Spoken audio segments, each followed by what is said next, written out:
वाणी कौन सी धन्य है?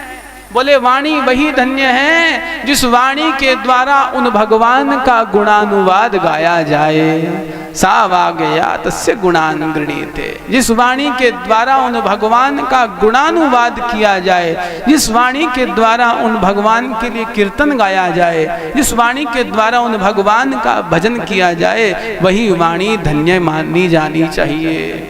यहाँ हम कथा में आते हैं, मोढ़ा बांध करके बैठ जाते हैं, राधे राधे बोलने को कहो तो राधे राधे मुंह से नहीं निकलता। प्रेम से बोलिए जय श्री राधे। तो जब कीर्तन हो, जब भजन हो, तो वाणी वही धन्य है जो भगवान का कीर्तन करे, जो भगवान का गुणानुवाद करे। और हाथ कौन से धन्य हैं? जो उन भगवान की सेवा के अंदर तत्पर रहे। घर में जब रसोई बन रही हो, उस समय भाव यही होना चाहिए कि ठाकुर जी के भोग प्रसादी के लिए हम ये प्रसाद बना रहे हैं और भगवान को भोग लगाएंगे, यही भाव मन में होना चाहिए।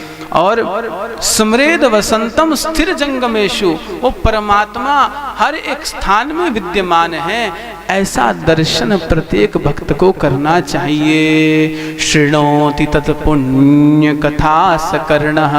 और ये कान किस काम में आने चाहिए? बोले उन भगवान की कथा सुनने के अंदर ही ये कान काम में आने चाहिए। नहीं तो चूहे के बिल के समान इन कानों को जानना चाहिए। जिन कानों के द्वारा भगवान की कथा नहीं सुनी जाती, उन कानों को केवल और केवल मात्र चूहे के बिल के समान जानना चाहिए। इधर उधर की बातें छोड़ करके उसने ये कहा, हमने ये कहा, फलाने ने हमारे बारे में ये कहा, क्यों कहा, कैसे कहा। अरे ये जगत है, इस जगत के अंदर सबके बारे में कोई ना कोई कुछ कहेगा ही। सबको तो राम जी भी प्रसन्न नहीं कर सकते। अगर राम जी यहाँ आकर के खड़े हो जाए ना सामने और कहें बोले तुम प्रसन्न कैसे होगे, तो एक आधा रूठ ही जाएगा। बोले भगवान हमारे खातिर ओ को नहीं करेगा, ऐसा बोले। सबको तो वो भगवान भी प्रसन्न नहीं कर सकते, तो हम लोग तो इंसान हैं, मनुष्य हैं, भला हम कैसे प्रसन्न करेंगे।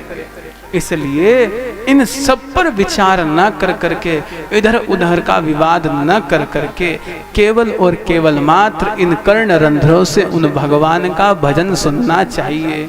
ये एक भक्त के लक्षण हैं।